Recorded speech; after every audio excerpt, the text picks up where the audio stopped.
บ้านข่อยฝนตก3 วันแต่พ่อแม่พี่น้องวันนี้ก็ตกแต่ว่าก็ตกบ่แห้ง3 มื้อตกแต่ว่าตกบ่แห้งบาดตกบาดแดดออกตอนค่ำบ้านนี่ฝนตกอีกแล้วตอนนี้5 โมง6 โมงยังฝนตกใหม่เดี๋ยวนี้ทางบ้านพ่อแม่พี่น้องก็ตกด้วยกันอยู่บ่หรือว่าตกที่ทางบ้านข่อยพี่นี่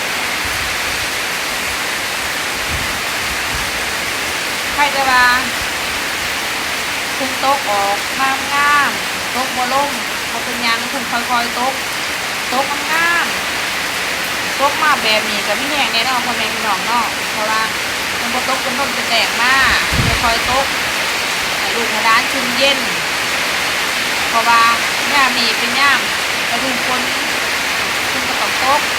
แต่ก็โชคดีเพิ่นว่าเพิ่นบ่ลมแห้งแล้วก็บ่เป็นหยังค่อยๆตกให้ลูกให้หลานชุ่มเย็น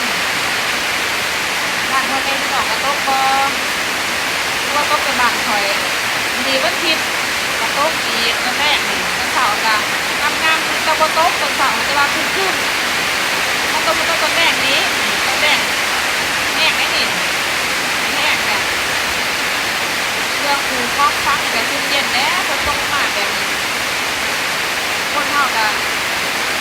แต่อากาศเย็นแต่ชุ่มก็เย็นต้นไม้ก็ได้น้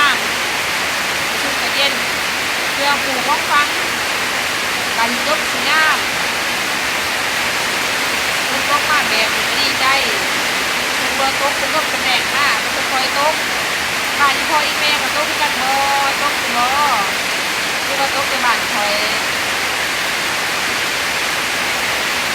ต้องเก็บในคนนั้น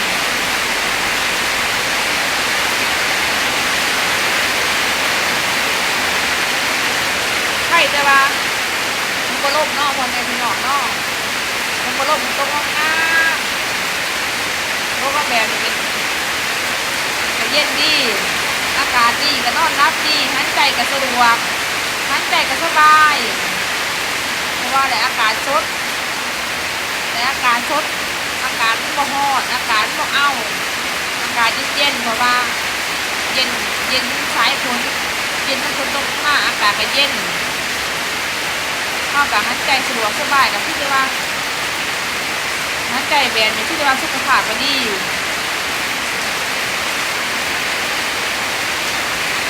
ไม่ต้องอยู่บาดเพิ่นแห้งก็แห้งเอาไปคอยนี่คอยได้นี่คอยเด้อนี่คุณห่วยได้นี่คุณห่วยได้ตอนนี้6 โมงแล้วตอนนี้6 โมงแล้ว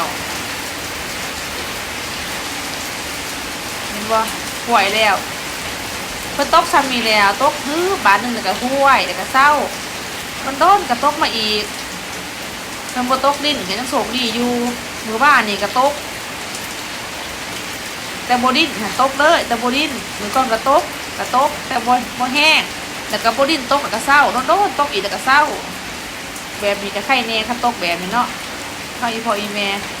พ่อแม่พี่น้องมาบ่บ้านเขาตกเด้อเมื่อเรางามคนตกเด้อคนนี้ก็เด้อพ่อแม่พี่น้องไปเฮ็ดกินก่อนเด้อค่ำแล้วพ่อแม่พี่น้องได้ยังกินขอสิไปนึ่งข้าวก่อนเด้อเท่านี้ก็เด้อ